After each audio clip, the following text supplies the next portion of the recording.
This summer, meet the magical mermaid at VGP Marine Kingdom from April 12th to May 31st.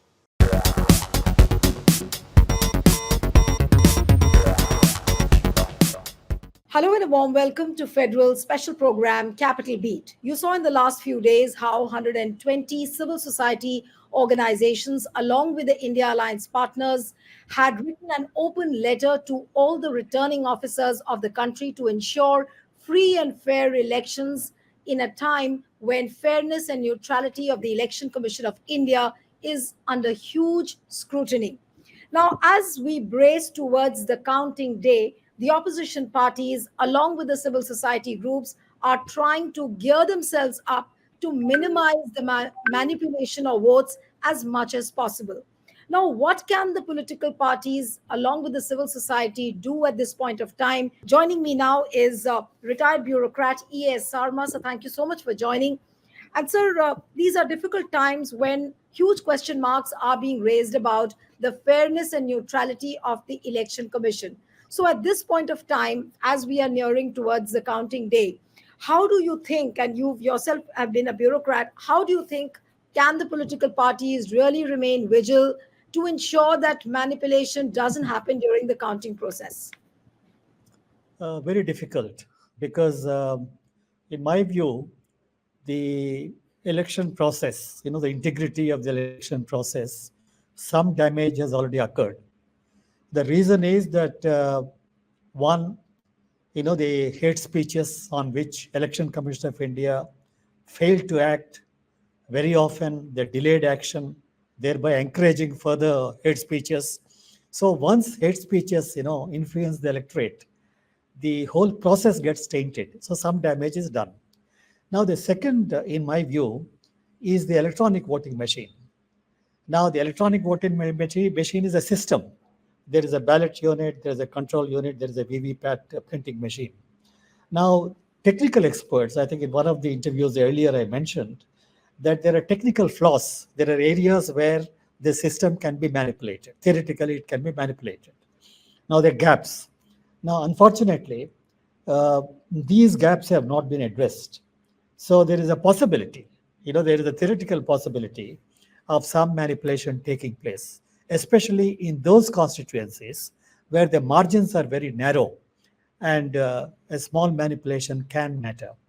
Now, the Election Commission, in my view, at least my dealings with the Election Commission, my letters, my questions, it has not really inspired me as an agency which is independent enough as required under Article 324 and which is effective because there is enormous authority vested in the Election Commission of India under Article 324. It has really failed to act in many areas in which I pointed out, and I hoped that the Election Commission of India would act, but it has not done that. So in a way, the Election Commission of India's independence and effectiveness as an institution, EVMs, VVM system, comprising of three components, it's manipulable. And the most important thing about EVMs is the legality of it. See, as a voter, when I press the button, now the unfortunate thing is there is a VVPAT machine in between the counting, the control unit and the ballot unit. So I'm not sure whether the vote, the candidate for whom I press the button, the vote has gone to the counting unit and it is counted. So this is something, legally, I think, under the Constitution, I have got a right as a citizen. All the citizens of India have got the right. I think this particular issue has not been addressed either by the Apex Court or by the Election Commission of India. And the other thing always I pointed out, the booth-wise votes, I was a returning officer in several elections when I was in the government. In those days when the ballot paper was used, ballot boxes were there, we used to mix all the votes from different booths so that we could hide the secrecy, booth-wise pattern. Because, if the booth-wise pattern is known, the intimidation is possible, inducements are possible, influence in the electorate is possible, which has really occurred in the whole electioneering process. We have seen it. So from these points of view, now coming to the Apex Court, the Supreme Court's judgments, I was quite happy that the Supreme Court has really given a landmark judgment on the electoral bond system, which we all have been questioning, and the court held that it is unconstitutional. Now, what really worries me is that the BJP, as the major beneficiary of electoral bond money, was sitting on a huge amount of money. And that money, which is tainted, which is illegal, which is being used in electioneering. In my view, the Election Commission ought to have frozen that account, but they have not done that. So that is one. And the other two judgments which have come, one is on the electronic voting machines. I wish the apex court had called some independent technical experts, not the technical expert committee of the Election Commission. We have already pointed out how the 4 members of the technical expert committee are all co-owners of a patent taken by Bharat Electronics Limited for the VVPAT system. So how can a co-patent owner of the BEL system, how can they be independent? And we also pointed out in my letters and all that some of these members are given some kind of patronage by the Gujarat government by making one of the members a director of the Green City, a gift city, and also a director on the Gujarat Urja Nigam Limited, and the government of India in the Ministry of Finance, which has had a stay on the board of National Stock Exchange. They have also given one of these persons a directorship. So in a way, these are all attempts to influence the system. Now, I am most disappointed with the BJP, which is a national party, which is ought to, function as a party complying with ethical norms of electioneering. Now, the way they have planted the Bharat Electronics Limited Board, the way they have planted the Election Commission, Electronics Corporation of India Board, and also the State Bank of India, which was operating the electoral bond scheme with their nominees, this shows the motives underlying the whole thing. Election Commission could have asked the government to recall them, but they have not done that.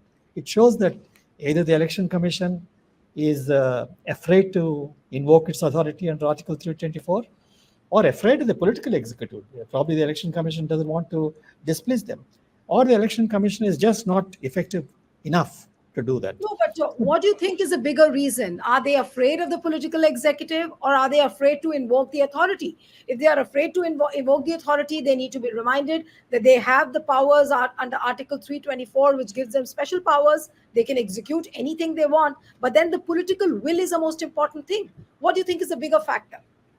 I personally feel, from a series of letters I've written to Election Commission of India, for which I have not received any replies, leave alone replies. I wish Election Commission, at least in some cases, that exercise that authority. Some of the previous election commissions had done that. Now they failed to do that. So it gives me the impression, it's very unhappy impression that the Election Commission of India is afraid of the political executive. See, for example, the hate speeches. I feel that star campaigners were the Prime Minister of India, the Home Minister, and some of the senior star campaigners openly using religion to get votes. I think it's a corrupt practice under Representation of People's Act.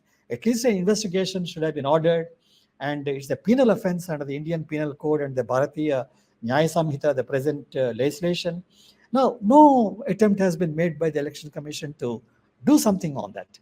So I feel that the Election Commission, by not exercising authority, by not showing its independence as an institution, it gives me the impression that it was not independent. It was unwilling to take action against the star campaigners of BJP. So you were saying that it's very, very clear that Election Commission has not exercised its authority, whatever be the reason. But how are you hopeful with the kind of efforts which the civil society organizations are putting up right now? Say, for example, training the counting agents. A solid training is happening so that a build up to the vigilance process can be seen on the counting day. So what are the efforts which they can take at this point of time? Or you are saying that most of the election is the damage has already been done, so not much can be done about it? I feel that a great deal of damage has already been done.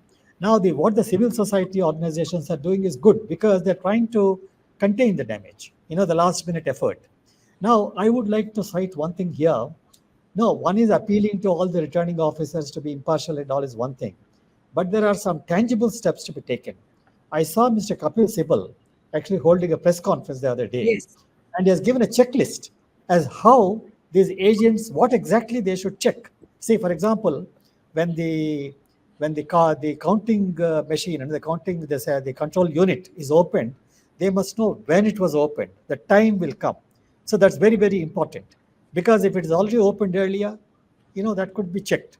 And the second thing is, I personally feel that the VVPAT count and counting, the actual electronic EVM counting count, there should not be any difference normally. But the way the technical experts have explained the areas of, the segments of the electronic voting system which can be manipulated, I feel that there is absolute need for VVPAT numbers to be 100% verified with the electronic voting machine. At least, I think if the agents can keep tab on some of the points given by Mr. Kapil Sibal, at least some of the irregularities could be exposed, and then some redressal can be demanded. Right. But do you think that this open letter written to all the returning officers, will that make a difference? Because if at all, if you yourself are saying, and you said it in the course of the interview also, that election commission hasn't exercised its powers. So if election commission is trying to behave in a particular manner which raises doubts, which raises suspicions, so how can the returning officers remain aloof to that kind of an attitude, or that kind of a pressure, if at all it is coming up from the top echelons? So it's one institution not being independent is one thing, but I am a great optimist in this. See, there are hundreds of returning officers, hundreds of people who are actually supervising all this counting. Some of them will be very good. This kind of an appeal would certainly invoke their conscience, and then they would be extra careful. See, for example, some of these checklists given to the agents, it will help. Similarly, the letters written will help. So anything that is done by the civil society, even if it is marginal, I think it is going to help. So, what can we really expect now? Supposing if there is some kind of a manipulation, how would one know? And what do you think is going to be the final course? Because yesterday, when I was at the Delhi conclave, I heard a lot of people from the civil society saying that, we are ready for a public movement. And, people went to the extent of saying that if the elections are countermanded, we will try and build a momentum towards that. Now, that is something which is very far-fetched. But can there be something like that? If at all, if there is a clear and open manipulation which is caught? I would, again, as an optimist, what I feel is, I think once the results come, there are many constituencies where the margins could be very, very narrow, less than 10%. I think in all those things, I think there is a civil society movement is required to pressurize Election Commission of India to order a recount comparison with VVPAT ballot count. I think that's very, very important, because in the last, I think one of the assembly elections, one whistleblower told me that in one particular state where the margins were very narrow, a ruling party person told one of his friends that there was manipulation.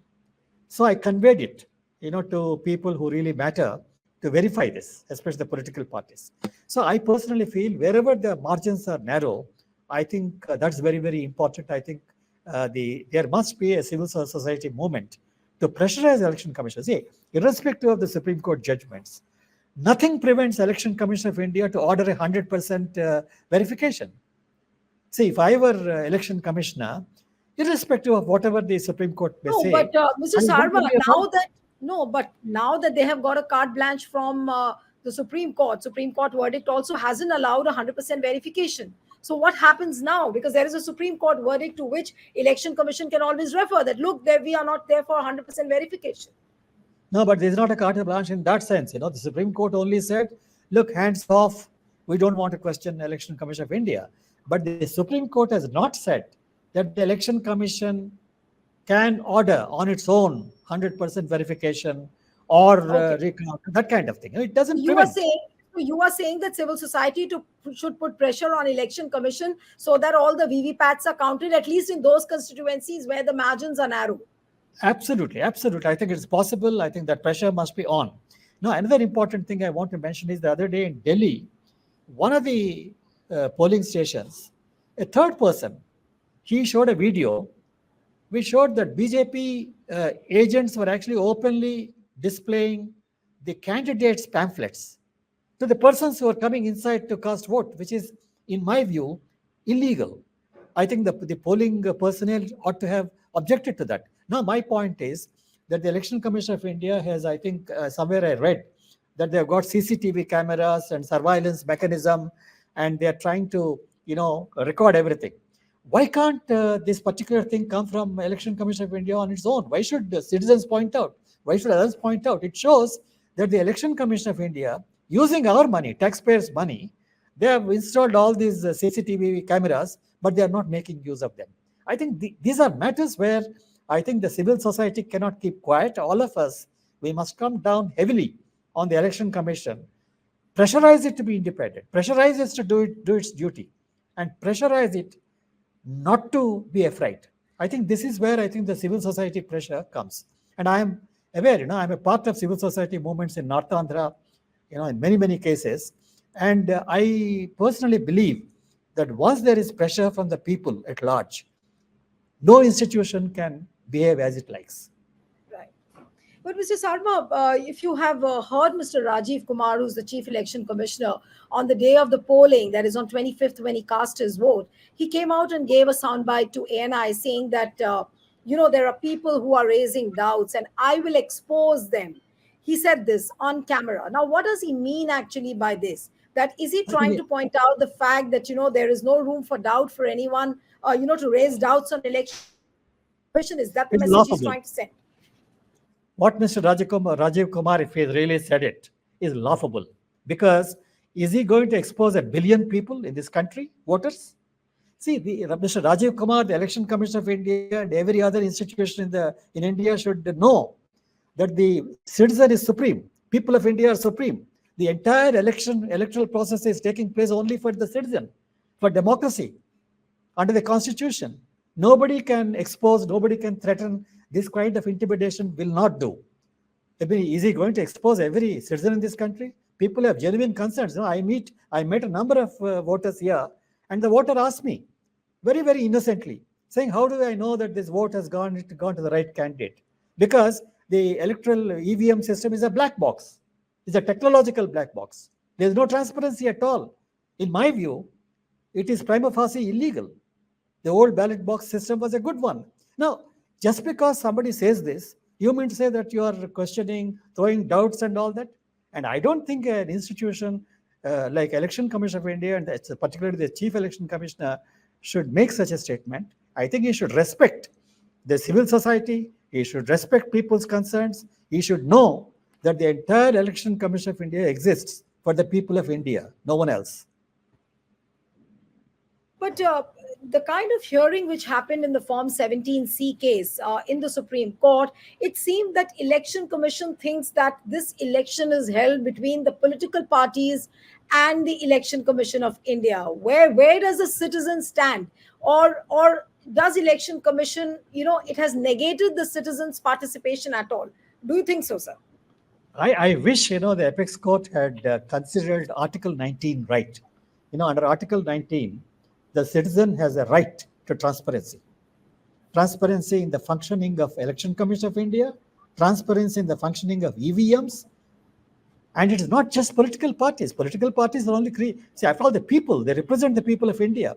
And I am really disappointed that the citizen being relegated to the background and political parties being given importance and Election Commission of India being given importance. I think it's only just an institution. And I wish Article 19, right of the citizen, been respected, been discussed in all these discussions. Last question, sir, that what can we really expect now? This extreme vigilance, will it bear fruits? This kind of extreme vigilance, which is being adopted by the civil society, by the political parties, will it bear results, and can we minimize? The whole process has got tainted by hate speeches and whatnot. But I think, as somebody said, now political parties are more vigilant because civil society is asking them, what have you done? Even the opposition. Some people are asking the opposition, you're not vigilant enough. Had you been vigilant enough, this wouldn't have happened at all. So in a way, now people are a little more careful, little more vigilant, and direct manipulation in open cannot probably take place, and a whole lot of technical knowledge has been disseminated to the people, to the agents, political parties, and the political parties are under pressure. So I think it will have an impact. And as I said, I'm an optimist, and I'm certainly, no political party that ignores the people of India has any future in this country. I think they should know. It's a warning to the political parties of India. Right. We are Thank living you in a so much. Right, absolutely, absolutely. And one has to remain optimistic, having complete faith in whatever happens. So let's hope for the best. Thank you so much, Mr. Sarma, for joining on The Federal. And one appeal to the viewers who are watching this interview: subscribe to our channel, send us your feedback, and stay tuned to The Federal. Thank you.